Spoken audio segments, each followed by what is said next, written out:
오늘 창세기 11장 10절에서 26절의 말씀을 읽으셨습니다. 족보를 읽으시느라고 수고 많으셨습니다.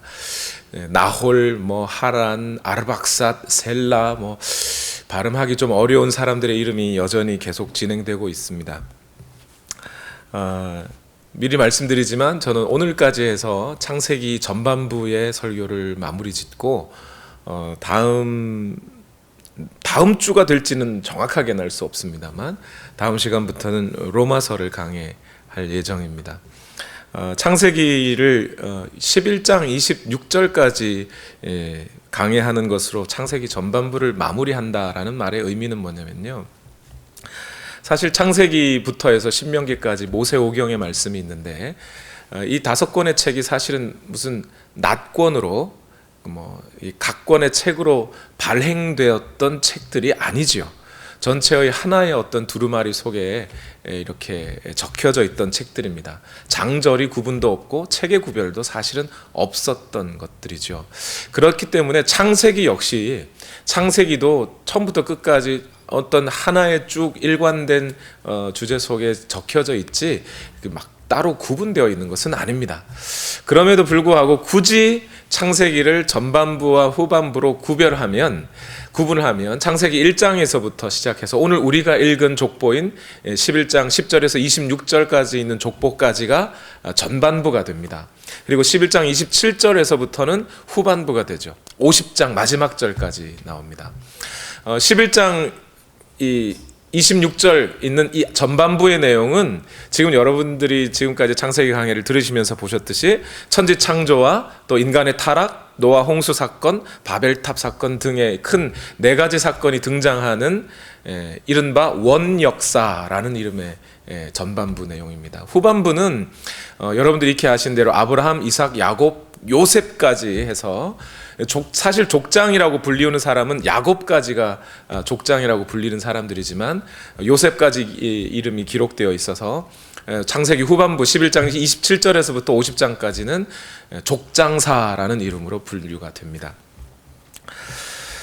사실 오늘 본문은 우리가 이 창세기 전반부를 쭉 읽어가다 보면 바벨탑 사건을 쭉 읽고 난 다음에 오늘 본문은 대부분 잘 안 읽게 되세요. 왜냐하면 창세기 10장에도 셈족의 족보가 있고 오늘 우리가 지금 읽은 것처럼 창세기 11장에도 셈족의 족보가 있어요. 그러니까 사람들이 셈족의 족보를 읽고 바벨탑 사건을 읽으면 여긴 다 읽었다 생각하고 그 다음 오늘 족보의 내용은 탁 덮어버려요. 그래서 여러분 실제로 설교 내용을 찾아봐도 창세기 11장 10절에서 26절을 본문으로 한 설교는 잘 찾기가 어려우실 겁니다. 또 여러분 어떤 의미에서는 오늘 이 본문으로 설교는 아마 여러분 평생에 오늘 단 한 번 딱 듣고 끝나실 수도 있습니다.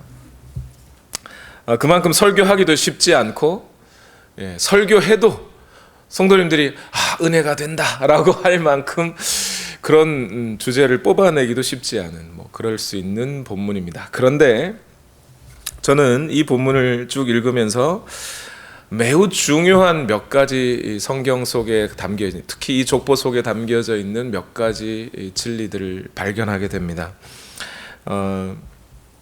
특히 이 족장들의 이야기로 넘어가기 직전 이 창세기의 원역사 부분이 오늘 족보로 마무리된다는 것이 매우 중요한 우리 특히 기독교 진리를 정리하고 전하는 데 있어서 매우 중요한 역할을 하고 있다는 걸 발견하게 됩니다.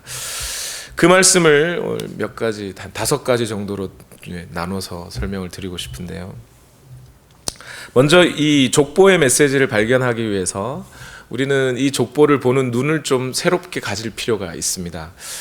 여러분 창세기 책은 모세가 지금으로부터 약 3,500여 년 전쯤에 쓴 것으로 우리는 이해를 합니다. 그런데 모세가 3,500여 년 전에 지었다면 노아는요? 몇 년 전이죠? 모세가 오기보다 훨씬 전입니다. 몇 년 전인지 잘 모를 정도로. 그러면 노아 이전의 아담은요? 그렇게 생각한다면 모세는 노아와 아담 그 외에 다른 여러 사람들의 이름, 나이, 행적 등등을 어떻게 알았을까요? 어떻게 알고 여기다 적었을까요? 보통 하나님의 영감으로 기록된 성경 이렇게 생각하시는 분들이 어떻게 생각하실 때가 있냐면, 마치 모세는 펜을 딱 들고 가만히 있으면 하나님이 쫙 불러주시고 불러주신 대로 막 썼다, 이렇게 생각하시는 분들이 있는 것 같아요. 근데 그렇게 이해하면 오히려 하나님의 그 존귀와 능력을 좀 깎아내리는 깎아내리는 격이 됩니다. 왜냐하면 하나님이 쫙 모세를 쫙 불러가지고 이렇게 음성을 들려주시면서 쓰게 했다면 그 원본, 모세가 썼던 원본이 남아 있어야죠, 그죠? 그래야 하나님의 목적이 성공하는 거 아니겠습니까? 불러준 이유가 있는데. 근데 지금 우리 손에는 모세가 썼다는 그 창세기 원본은 없습니다. 어디를 뒤져봐도 없어요. 그러면 하나님이 실패하신 분인가요? 그런 뜻이 아니죠. 그보다는 이렇게 이해하는 것이 맞습니다. 그러니까 모세는 그 이전, 노아 홍수와 그 이전에 조상들이 갖고 있었던 기록들, 그 기록이 글자로 적혀 있었을 수도 있고 또는 구전으로 적혀 있었을 수도 있어요. 그렇게 사람들의 입에서 입으로 전해 내려오던, 우리는 아담이라는 사람이 진화론이 말하는 것처럼 말도 잘 못하는 그런 네안데르탈인 같은 그런 사람이라고 생각지 않죠. 아담은 처음부터 말을 할 줄 아는, 지능이 있는, 모든 동물들의 이름을 지을 수 있는 사람이었어요. 그 사람들이 자기들이 살았던 날들에 대한 기록들과 이야기들을 후손들에게 전해주었고, 노아 홍수 이전에 노아는 그 이야기들을 어쩌면 기록물로 가지고 배에 탔을 수 있습니다. 그리고 그 기록물들이 다시 전해지고 이야기가 전해지면서 모세에 와서 그 이야기들이 다 창세기라는 이름 하에 쓰여지게 됐던 거죠.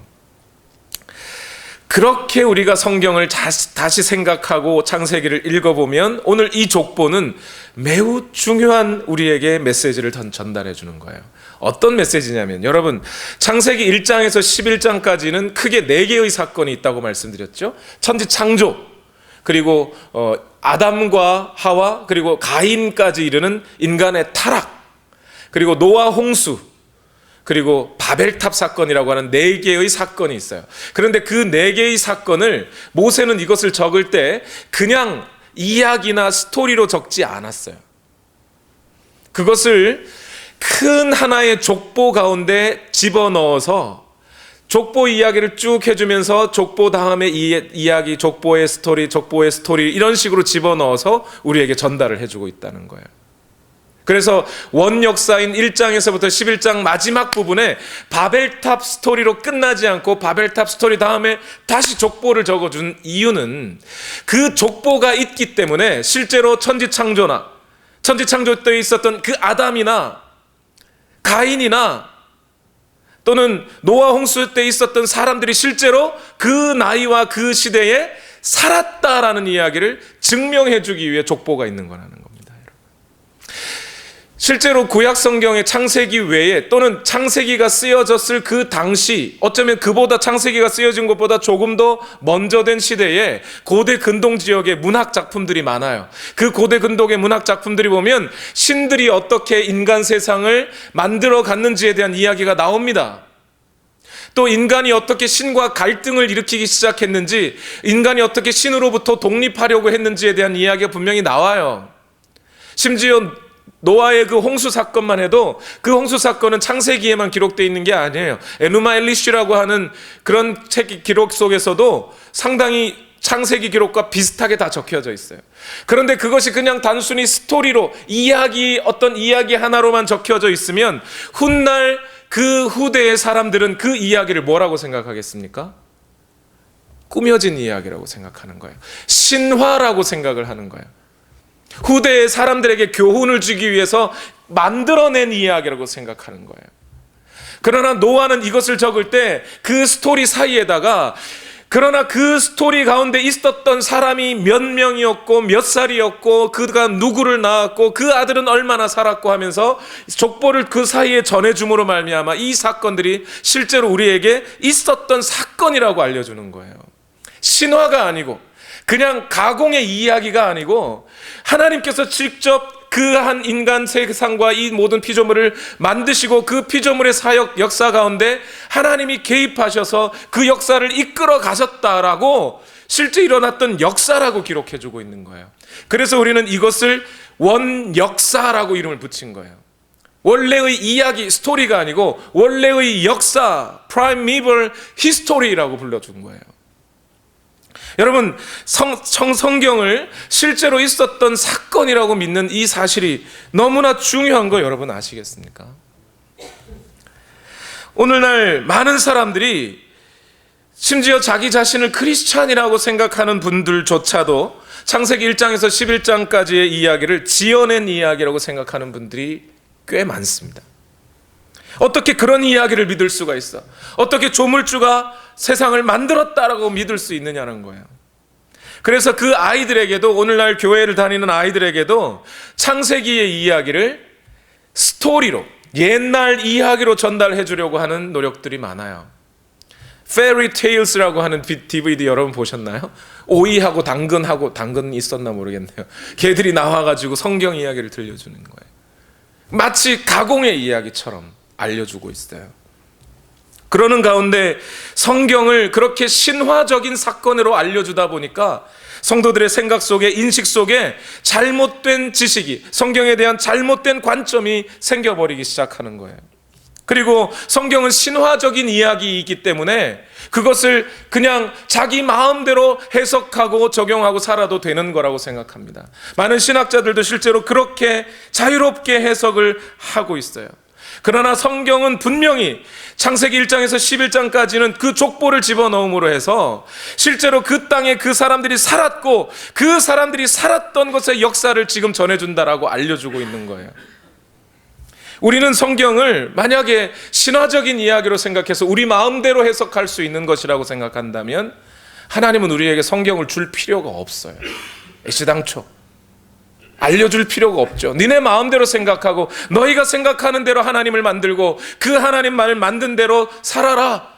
그러면 되잖아요. 나는 내가 아는 하나님, 내가 믿는 하나님은 이런 하나님이야. 그런 하나님이 나에게 이걸 하라고 하셨어. 그렇게 믿으면 되잖아요. 그러나 성경은 그렇게 알려주지 않는다는 거예요. 하나님은 반드시 이 세상 가운데 역사하신 방식이 있고 실제로 하나님이 그렇게 역사하여 주셨고 그 역사하신 하나님을 성경은 알려주고 있고 그 하나님을 하나님대로 믿어야 한다는 겁니다. 그래서 성경은 특히 창세기의 이 기록들은 창조과학의 도움을 받지 않아도 되는 거예요. 창조과학이 나쁘다는 뜻은 아닙니다. 그들의 노력과 수고에 저는 많은 감사를 드립니다. 그럼에도 불구하고 성경은 그 성경 자체로 반드시 우리에게 알려주고자 하시는 하나님의 진리를 그대로 알려주고 있어요. 그러니 오늘 우리는 성경을 보는 눈, 특히 오늘 이 창세기 기록들을 보는 눈을 만약 여러분들이 지금까지 신화적인 방식으로 갖고 있으셨다면 지금 다시 고치시길 바랍니다. 성경은 분명히 그때의 일들이 실제로 일어난 사건이라고 우리에게 전달해주고 있어요. 오늘의 족보를 통해서. 두 번째로 이 오늘 족보가 우리에게 중요한 이유는 하나님의 계획과 하나님의 뜻과 하나님의 섭리는 한치의 오차도 없이 오늘 우리의 삶에 이루어져 가고 있다는 것을 보여주는 족보이기 때문에 매우 중요합니다. 이것을 설명드리기 위해서 한 가지 단어를 다시 설명을 드려야 되는데, 여러분 창세기를 시작하면서 여러분 그 말씀을 드렸죠. 그 단어를 드렸죠. 톨레돗이라는 단어를 여러분 기억하셔야 될 거라고 말씀드렸습니다. 왜 그러냐면 이 톨레돗이라고 하는 단어는 뜻이 역사, 내력, 후손, 족보, 계보 이런 뜻의 히브리어가 톨레돗입니다. 그런데 창세기 전체가 이 톨레돗이라고 하는 단어가 들어간 10개의 문장들로 구성이 되어 있어요. 그래서 그렇게 하나의 일맥상통한 하나의 주제들로 연결되어 있다는 사실, 그것 때문에 이 톨레돗이라는 단어를 빼고 창세기를 설명하기가 매우 어렵습니다. 그 톨레도시라는 단어가 쓰인 곳이, 제일 먼저 쓰인 곳이 창세기 2장 4절인데요. 다 같이 한번 읽어보겠습니다. 시작. 하늘과 땅을 창조하실 때의 일은 이러하였다. 그러니까 여기에 창조하실 때의 일, 옛날 개역개정 성경으로는 창조하실 때의 대략이 이러하였다. 영어로는 account라고 되어 있어요. 그 대략에 해당하는 단어가 톨레도시예요.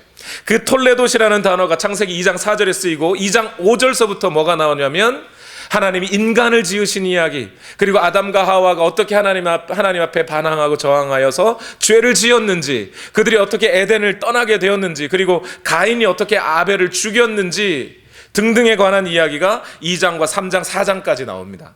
그런 다음에 창세기 5장 1절을 가면 또 톨레도시라는 단어가 나와요. 다 같이 읽어봅시다. 시작. 아담의 역사는 이러하다. 여기까지만 읽을까요? 아담의 뭐요? 역사 이랬어요. 이 역사라는 단어가 역시 톨레도시예요. 그리고 창세기 5장 1절에서부터 마지막 절까지는 전체가 하나의 족보입니다. 그 족보는 어디서부터 시작된, 아담에서부터 어디까지 기록되어 있냐면 노아까지 기록이 되어 있어요. 노아를 낳았더라, 노아는 몇 살을 살았고, 이렇게 쭉 기록되어 있습니다. 특히 이 창세기 5장의 족보는 죽음의 족보라고 별명이 붙여져 있어요. 왜 그러냐면 누가 몇 살에 아들을 낳고 몇 년을 살다가 죽었더라, 누가 어쩌다 죽었더라가 나와요. 그래서 이건 죽음의 족보, 이렇게 별명을 붙였습니다. 여러분이 기억하실 건 창세기 5장 1절에서부터 마지막 절까지의 족보가 누구부터 누구까지요? 아담에서 노아까지예요. 그 이후에 나오는 창세기의 톨레도스에 관한 이야기는 잠시 생략하고요. 이 톨레도시라는 단어가 신약 성경을 펼치면 펼치자마자 또 나옵니다. 여러분 기억하시나요? 마태복음 1장 1절 읽어볼까요? 시작. 아브라함의 자손이요 다윗의 자손인 예수 그리스도의 계보는 이러하다. 여기 쓰여진 이 계보라는 단어가 헬라어로는 게네시스라는 단어고요. 그게 원래 히브리어 톨레도스를 번역한 단어입니다. 그러니까 여기도 톨레도시 들어가 있어요. 마태복음 1장 1절에는 예수 그리스도의 족보가 나오는데 이 예수 그리스도의 족보는 누구부터 누구까지예요, 여러분? 아브라함에서부터 다윗까지 14대요. 다윗에서 바빌론까지 14대요. 바빌론에서 예수 그리스도까지 14대였더라. 이렇게 돼 있어요. 그러니까 아브라함에서부터 예수 그리스도까지 기록되어 있는 내용이 이 마태복음 1장 1절의 톨레도시입니다. 그러면 뭐가 빠졌어요? 우리가 구약 성경을 읽자마자 아담의 톨레도시 나와요. 그리고 그 아담의 톨레도스는 아담에서부터 노아까지 기록이 되어 있어요. 신약 성경을 펼치면 신약 성경에 예수 그리스도의 톨레도시 나오는데 거기는 아브라함에서부터 예수 그리스도까지가 나와요. 근데 뭐가 빠졌어요? 그러면 노아에서 아브라함까지가 빠진 거죠. 그 노아에서 아브라함까지 빠져있는 톨레도시 어디에 나온 거예요? 오늘 지금 우리가 읽은 자리에 있는 거예요. 지금 오늘 우리가 읽은 창세기 11장의 족보가 셈에서부터, 노아의 아들이죠, 셈에서부터 아브라함에 이르기까지의 톨레도시 나와 있는 거예요. 만약 이 창세기 11장 10절에서 26절의 톨레도시 빠지면 뭔가 빠진 것이 되죠. 이 이야기가 뭐겠습니까? 우리가 구약 성경을 열자마자 족보가 나오고 신약 성경을 열자마자 족보가 나와요. 그리고 그 족보를 한데 뭉쳐 놓으니까 아담에서부터 누구까지요? 예수 그리스도에 이르기까지의 족보가 쭉 기록이 되어 있는 거예요. 결국 오늘 우리가 읽은 이 족보는 아담에서부터 예수 그리스도께서 오실기까지의 그 중간 다리의 역할을 하고 있는 게 오늘 족보입니다. 이 족보가 빠지면 우리는 예수 그리스도께서 오는 족보의 그 허리 부분을 빼먹게 되는 거예요. 모세가 이것을 인식하고 썼는지 인식하지 못하고 썼는지는 잘 모르겠습니다. 제가 생각하기에는 잘 인식하지는 못했을 것 같습니다. 그럼에도 불구하고 오늘 우리는 이 하나님의 계시로 주어진, 하나님의 영감된 말씀으로 기록되어진 그 성경을 읽어보니 그 성경 가운데 하나님이 태초에 인간에게 약속하신, 뭐라고 약속하셨어요? 아담과 하와에게 뱀이 그 여인의 발굽 뒤꿈치를 상하게 할 것이요 여자의 아들은 뱀의 머리를 깨뜨려 버릴 것이다 라고 하셨던 하나님의 태초의 약속이 그 아담의 계보를 쭉 이어서 아브라함을 거쳐 결국 예수 그리스도에게까지 완성되는 그 역사가 흘러가고 있는 것을 우리는 보고 있다는 거예요. 하나님이 태초에 말씀하셨던 그 약속은 반드시 어김없이 한치의 오차도 없이 그렇게 예수 그리스도에게까지 이어져 가고 있다는 거예요. 물론 이 톨레도시라고 하는 이 계보 속에 있는 모든 사람들이 다 구원받았느냐, 그건 전 모르겠습니다. 그건 제가 알 바는 아닙니다. 그러나 정확하게 우리가 알 수 있는 것은 하나님의 이 구속의 역사 가운데, 하나님의 작정 속에서 하나님께서 뜻하신 그 일들은, 하나님의 뜻하신 그 사람들을 통하여 반드시 성취되는 약속이라는 겁니다. 구속사와 관련된 이 모든 사람들 속에 하나님의 계획은 어김없이 이어져서 오늘도 우리를 향하여 나오고 있는 것이죠. 성경의 족보는 그래서 역사 속에 하나님께서 직접 개입하셔서 일하고 계시는 그 하나님의 신실하심이 지금도 여전히 우리에게 역사하고 있다는 사실 뿐만 아니라, 좀 전에 첫 번째 사실에서 우리가 바벨탑 사건이든 노아 홍수 사건이든 그것이 실제 있었던 사건이라고 믿는다면, 동시에 예수 그리스도께서 그분이 과연 하나님이신데, 하나님의 아들이신데, 그분이 육신을 입고 이 땅에 오셔서 우리와 우리 죄를 대신하여 십자가에 달려 죽으셨다는 그 사실도 실제로 하나님의 역사 가운데 이루어졌다는 것을 이야기해 주고 있다는 겁니다. 하나님은 그 일들을 우리 가운데 하고 계신 거죠. 그것을 이 족보가 그 중간다리 역할을 하고 있는 거예요. 세 번째 이유는, 오늘 이 족보가 또 중요한 이유가 있어요. 좀 전에 말씀드렸던 이 두 번째 이유 때문에 이 세 번째 이유도 함께 등장하는 건데, 이 오늘의 족보는 예수 그리스도에게서 끝날 것으로 기대하지 않습니다. 그 족보는 다시 오늘 저와 여러분에게까지 이어져서 오늘 저와 여러분의 현주소를 보여주고 있는 족보이기도 한 겁니다. 여러분, 오늘 본문 예를 들어볼까요? 오늘 본문 11장인데 11장 이전에 창세기 10장에도 셈족의 족보가 있다고 말씀드렸죠. 그 셈족의 족보들 중에 제가 지지난주로 기억합니다. 여러분에게 한 사람 이름은 좀 기억을 하고 있어야 됩니다. 다는 기억 못해도 한 명 정도는 기억해야 될 사람이 있는데, 그 사람의 이름이 에벨이라는 사람이에요. 에벨. 이 에벨이라는 사람의 이름을 기억해야 되는 이유가 있어요. 에벨에게는 아들이 몇 명이 있었냐면 2명이 있었습니다. 한 명은 벨렉, 한 명은 욕단이에요. 창세기 10장에는 에벨에서 벨렉과 욕단 중에 욕단의 계보가 흘러갑니다. 창세기 11장은 에벨의 아들 벨렉과 욕단 중에 벨렉의 아들로 계보가 이어집니다. 그런데 이 에벨이라는 사람의 이름이 중요해요. 에벨 하다가 사람들이 나중에 시간이 지나면서 에벨, 아브리 하다가 히브리 이렇게 됐어요. 히브리. 그러니까 에벨이라는 사람의 이름이 히브리 민족의 원래 의미였던 거예요. 그 사람의 이름으로부터 히브리 민족이라고 해요. 그런데 이 히브리 민족이라는 사람들의 이름 앞에 셈을 소개할 때 뭐라 그러냐면, 에벨의 모든 자손의 조상이 셈이었다, 이렇게 표현해요. 그 얘기는 뭐죠? 히브리 민족의 모든 조상은 셈이었다, 이렇게 표현한 거랑 똑같은 거예요. 그렇죠? 그런데 여러분, 이 히브리 에벨이라는 사람의 이름 뜻이 뭐냐면 건너간 자라는 뜻이에요. 건너온 자. 어디서 어디로 건너갔다는 겁니까, 여러분? 이 땅에 수많은 사람들이 바벨탑을 쌓고 거인 문화에 잠식되어서 그 거인들을 의지하고 거인들에게 속박되어서 하나님을 잊어버린 채로 살던 그 땅에서부터 에벨은 나와서 하나님을 섬기는 자로 살았다라는 의미인 거죠. 히브리 민족에게 그 에벨이라는 이름을 주는 것도 이 세상의 수많은 사람들이 하나님을 잊어버리고 이 세상의 문화 가운데 거인 문화 속에서 잠식되어 가고 있는 도중에라도 너희만큼은 하나님의 백성이니 하나님의 땅으로 나오라 라는 의미로 에벨이라는 이름을 그들에게 주시는 거예요. 그러면 이 에벨이라는 이름이 들어간 이 족보를 통해 오늘 우리는 뭘 발견해야 되는 거죠? 오늘날 많은 사람들이 현대 사람들은 족보를 생각하지 않아요. 왜 족보를 생각하지 않는지는 잘 모르겠습니다. 그런데 족보를 안 가지려 하다 보니까 이 세상의 문화 속에서 혼자 고립되는 거예요. 나 혼자 여기 하늘에서 뚝 떨어져서 사는 것처럼 살아요.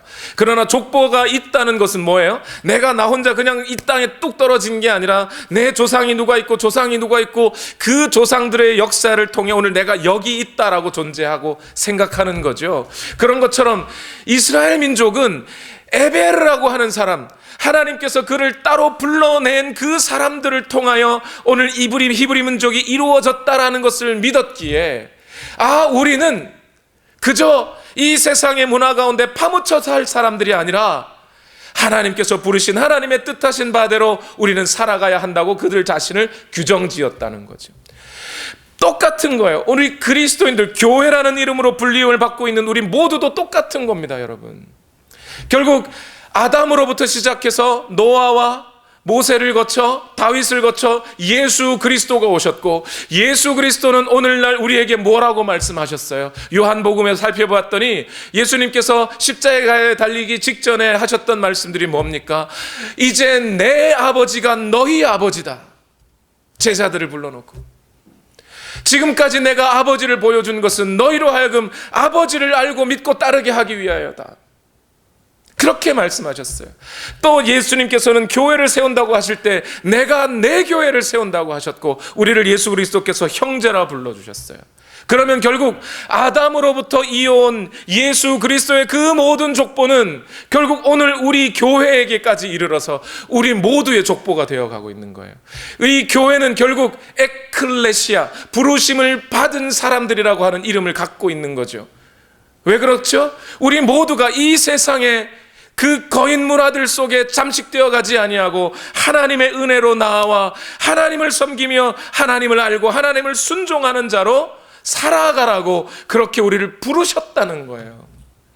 그것이 오늘 교회가 존재하는 역사인 겁니다. 그 역사를 보여주는 것이 바로 오늘 이 족보의 내용인 거예요. 그런데 오늘 이 족보가 보여주는 메시지 중에 이 네 번째 메시지는 좀 안타까운 메시지예요. 이 오늘 족보는 이 땅을 살아가는 수많은 사람들, 이 세상을 바라보는 눈을 우리에게 또 한 가지 알려주고 있는데, 그런데 그 세상이라는 것이 참 안타까운 현실이에요. 창세기 10장과 11장의 족보를 비교해 보면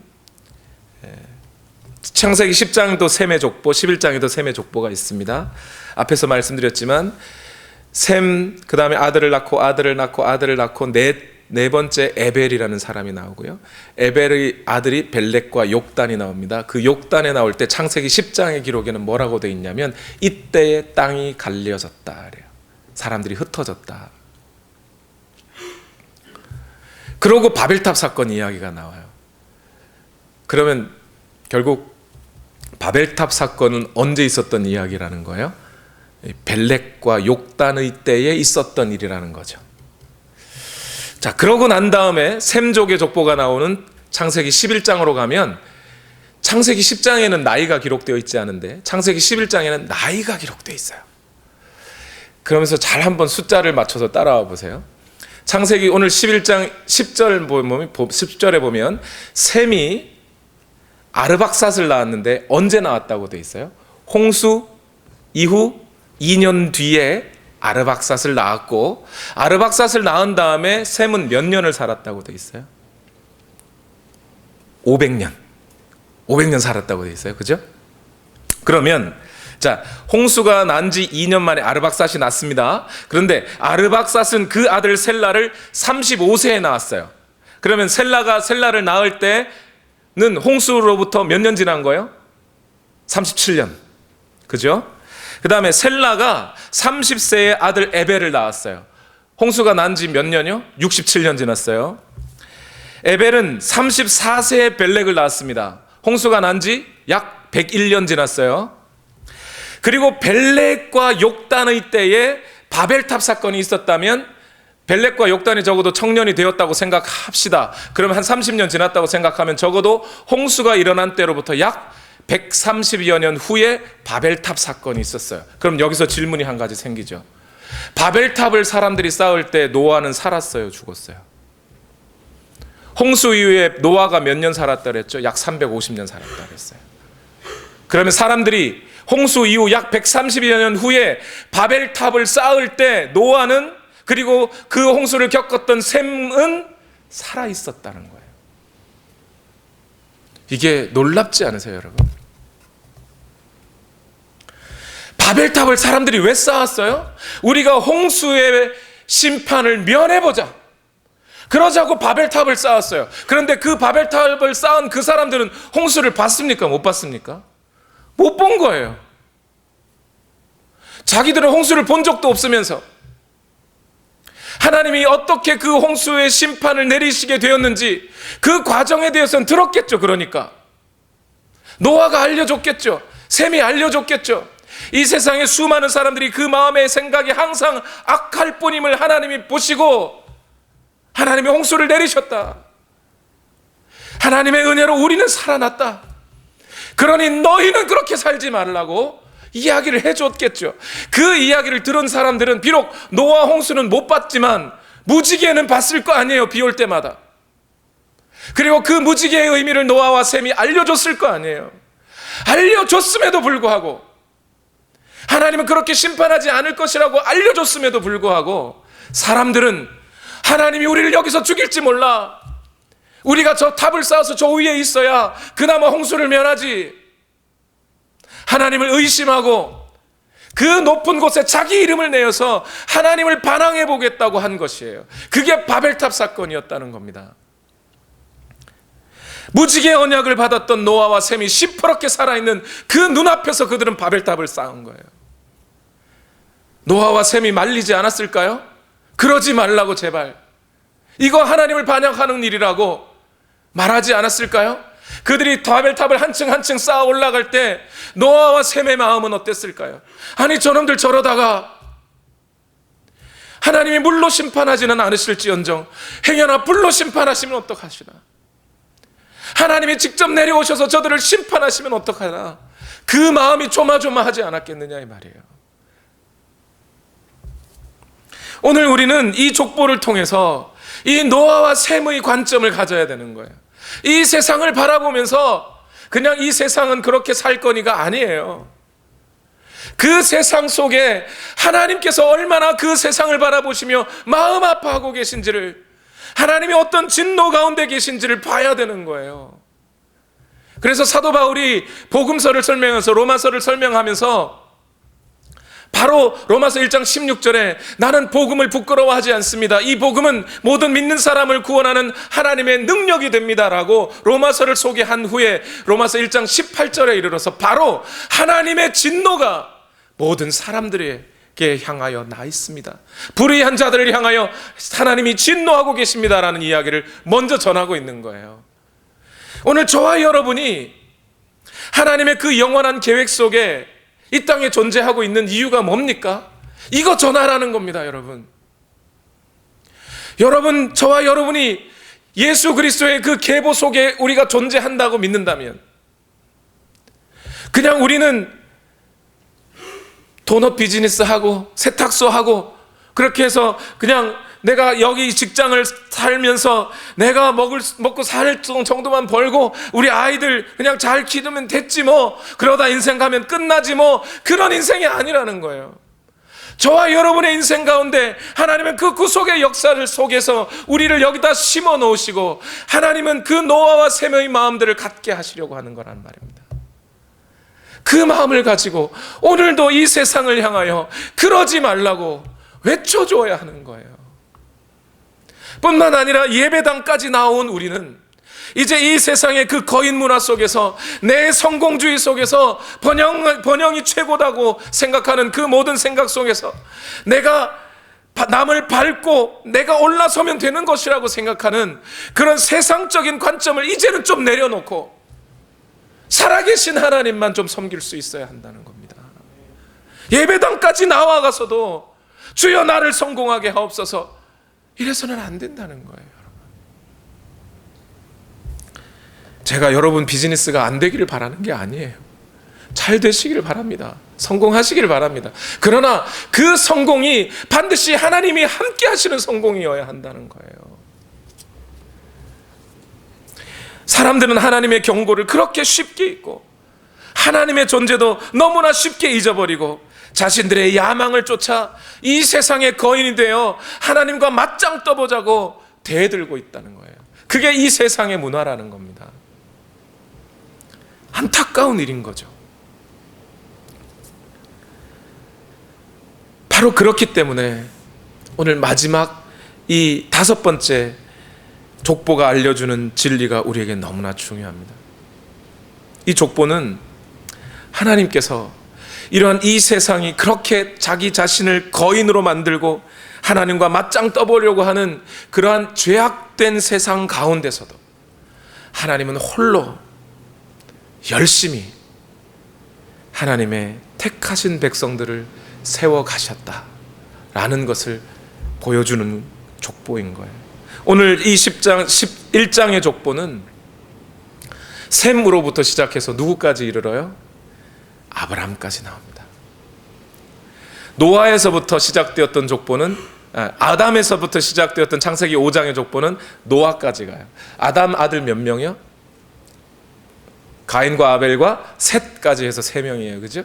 그 족보의 끝에 있었던 노아 아들 몇 명이요? 셈과 함과 야벳 3명이요. 그죠? 그 다음에 셈으로부터 시작되었던 족보가 데라까지, 아브라함의 아버지 데라까지 왔고, 데라에게 아들이 몇 명이요? 3명. 지금 족보는 그 전체 구조를 이렇게 짜고 있는 거예요. 그래서 그 세 아들 중에 아브라함을 통해서 다시 한번 하나님의 민족이 계속 세워져 갈 것을 보여주고 있는 거예요. 만약 이 원 역사가 바벨탑 사건으로 끝났다면 우리에겐 희망이 없어요. 그러나 하나님께서 이 바벨탑 사건 이후에 이 족보를 주시면서 여전히 그럼에도 불구하고 인간 세상이 그렇게 악함에도 불구하고 하나님의 은혜와 하나님의 계획과 섭리는 여전히 이어져서 지금도 열심히 하나님은 하나님의 백성들을 세워가고 계시다는 이야기를 오늘 족보가 하고 있는 거예요. 그 족보의 관점에서 창세기 1장에서 11장을 다시 한번 보세요. 그 창세기에 있는 모든 사건들이 비록 하나님이 심판하시겠다고 하늘로부터 내려오셨지만 그 심판이 심판으로 끝나지 않아요. 그 심판은 반드시 하나님의 은혜와 구원으로 이어지고 있는 거죠. 선악과를 먹은 아담을 하나님은 그냥 그 자리에서 죽여도 상관없어요. 하나님의 피조물인걸요. 그런데 죽이지 아니하시고 에덴 동산을 쫓아내게 합니다. 그리고 그 에덴 동산의 문을 다 열고 에덴 동산을 싹 지워버린 게 아니라 거기를 천사들로 하여금 불로도는 화용금으로 지키게 하셔요. 그 얘기는 뭐예요? 아직 문은 열려 있다는 거 아닙니까? 구원해 주겠다는 거 아닙니까?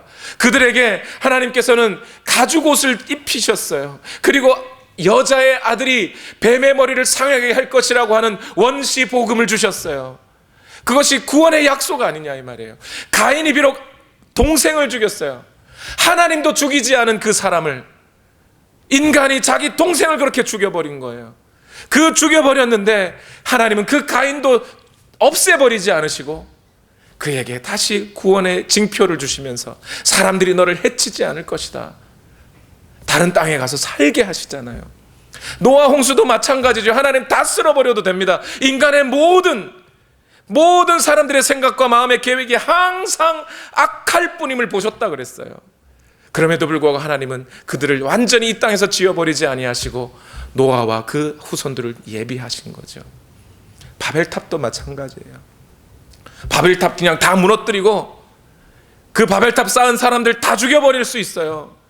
그러나 그렇게 하지 않으시고 그저 언어를 혼잡게 하셨어요. 그런데 그 언어를 혼잡게 하셨던 것 때문에 인간은 다시 흩어져서 이 세상 전체를 덮고 정복하며 이 땅을 충만케 채워가며 살 수 있는 기회를 얻는 거예요. 하나님은 이 창세기의 말씀 가운데 인간을 단순히 그냥 죽이는 게 아니에요. 그 속에서 은혜를 발견하게 하셔요. 우리를 구원하시는 심판이란, 하나님의 심판이란 것은 우리를 구원하시는 하나님의 은혜의 또 다른 이름일 뿐인 거예요. 오늘 본문도 한번 보세요. 나이가 어떻게 돼요? 500살에서 300살, 300살에서 200살, 다시 100살대로 줄어들어요, 사람들이.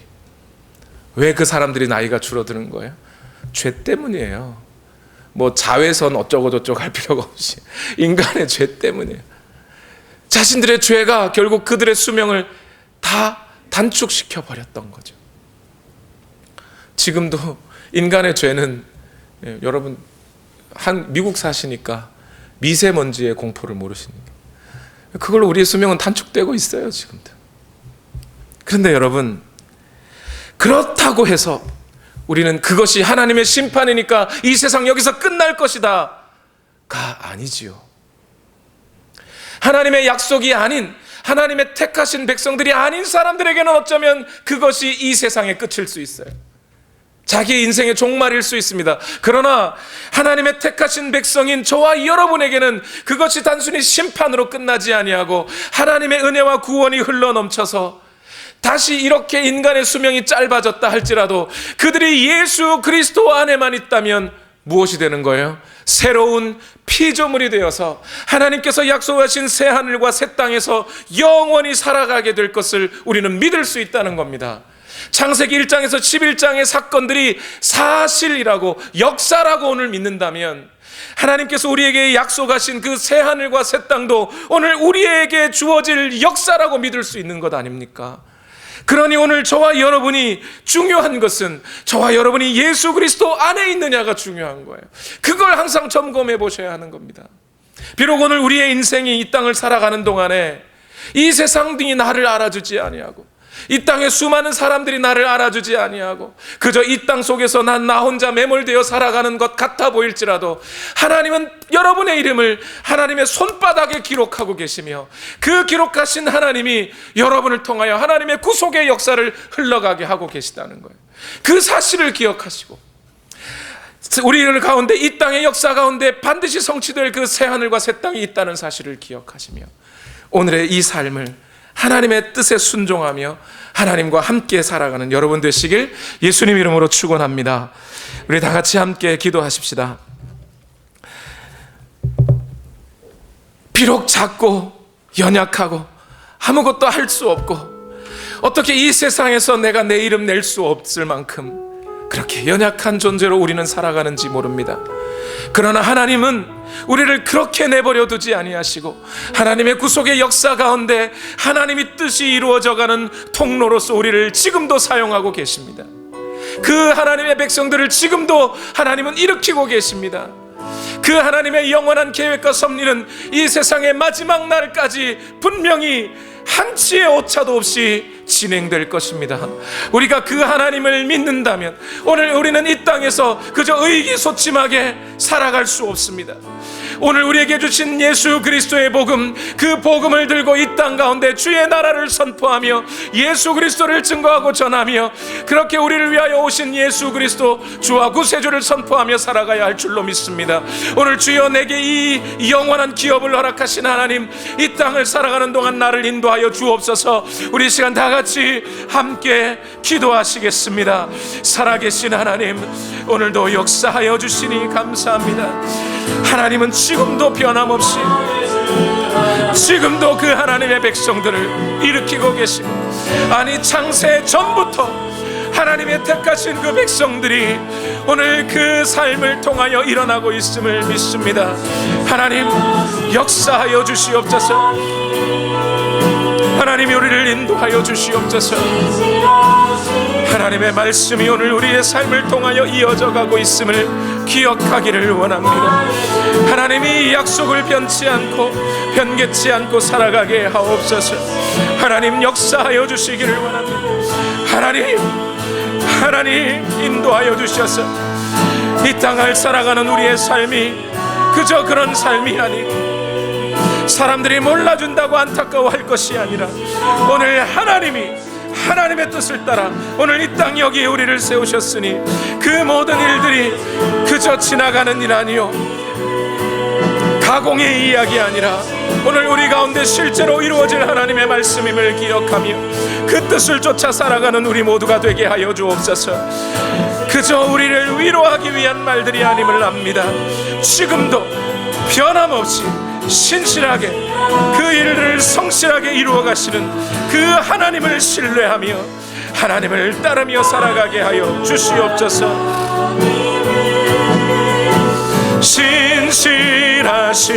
신실하신 하나님, 신실하신 하나님, 신실하신 주, 나의 주 하나님은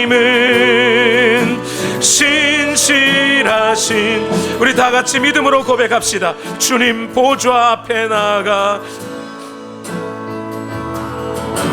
주님 보좌 앞에 나아가 참된 안식과 기쁨 나 누리겠네. 경배하며 매하며 주의 얼굴 구할 때 신실하신 주님 자, 기도 들으시는 하나님, 기도 들으시는 하나, 폭풍 속에 내 등불 내 노래시라. 주의 날개 아래서 내 맘 신실하신 주님 찬양해. 신실하신 하나님, 신실하신 주, 나의 주, 나의 하나님은, 나의 주 하나님은 신실하신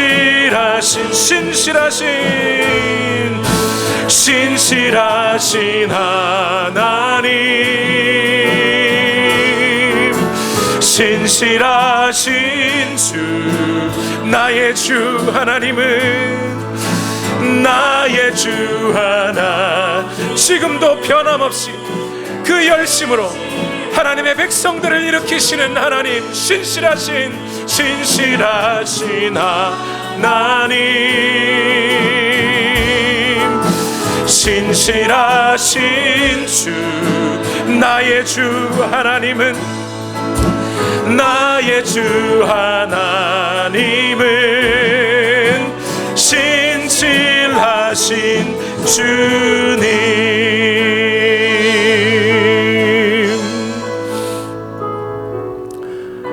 사람이 무엇이라고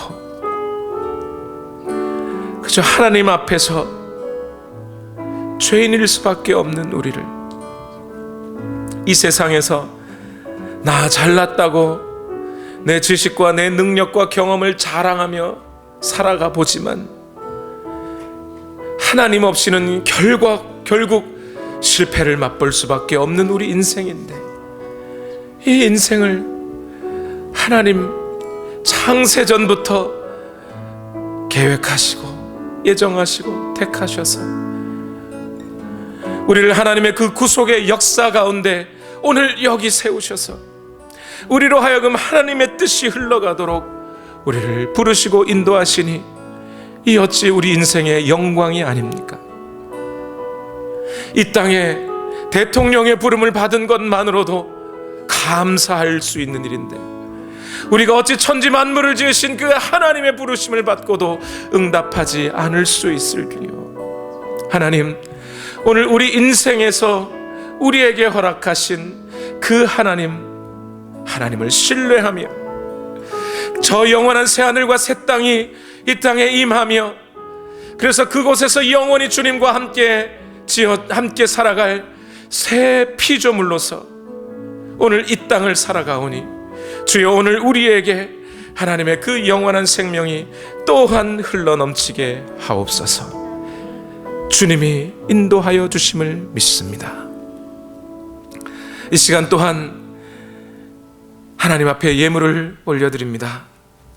우리 주님 말씀하신 대로 너희는 먼저 그의 나라와 그의 의를 구하라 하시는 말씀대로 오늘 이 시간 우리가 하나님의 나라가 오늘 이 땅에 임하며 하나님의 의가 오늘 우리 삶 가운데 선포되고 증거되고 이루어져 가기를 소망하며 예물을 올려드리오니, 이 모든 것이 너희에게 더할 것이다 약속하신 그 주님의 약속이 또한 예물을 드리는 모든 손길들 가운데 이루어지게 하옵소서. 예수님의 이름으로 기도하옵나이다. 아멘. 나의 모습 나의 소유 찬송하시고 예물 올려 드립니다.